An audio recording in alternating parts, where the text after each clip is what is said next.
well nourished. I didn't introduce myself earlier. My name is Michael. I work for IDX. I've been there for 10 years. And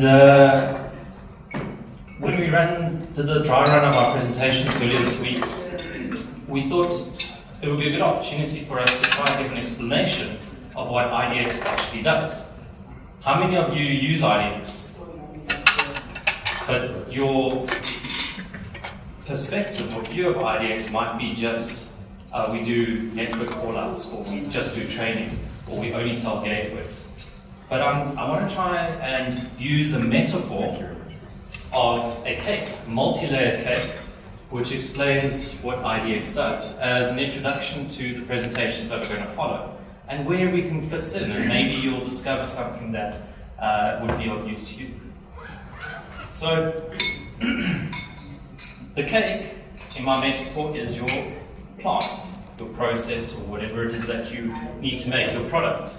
And you can't do anything without, obviously, some field devices. I see some guys from Enders and Haas here and that, so you talk to them, and you get your field devices, and these field devices talk different protocols to each other, and then you talk to us to try and get the ones that speak different protocols to talk to each other.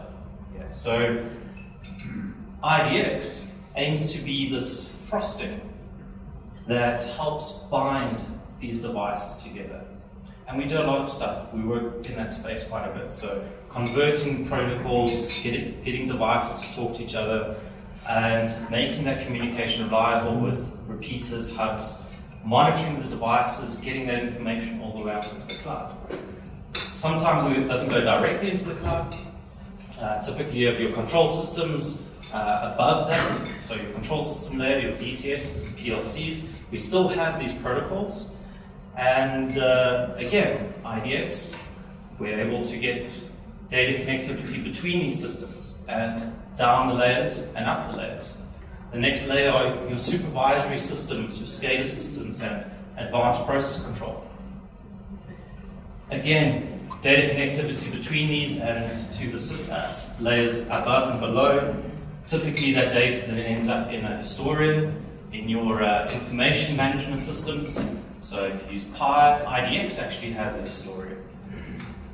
Sometimes those systems are not that sophisticated. That data is ending up in text files, CSV files, Excel databases they call them. I used to work with that, they're called Excel sheets databases.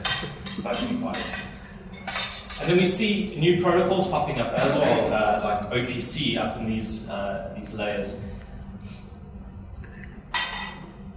Then you've got your enterprise applications, and then hopefully you're starting to adopt cloud technologies or IIoT solutions. And then we see our regular protocols that we're already familiar with, and some new ones popping up. We want to try and take the complexity out of you needing to know what the protocol is, what the system is, how it works, how it connects to other systems. I want you to think of us as the frosting that allows you to connect these systems together, and between these layers we can bypass layers if we have to, and we can get information straight from field devices into the cloud. And just now in my presentation I'll be showing an example of that. So that is just my introduction. I'm going to hand over to Jackson in a minute, and I want you just to keep that in mind as we go through. So, data connectivity, piece of cake.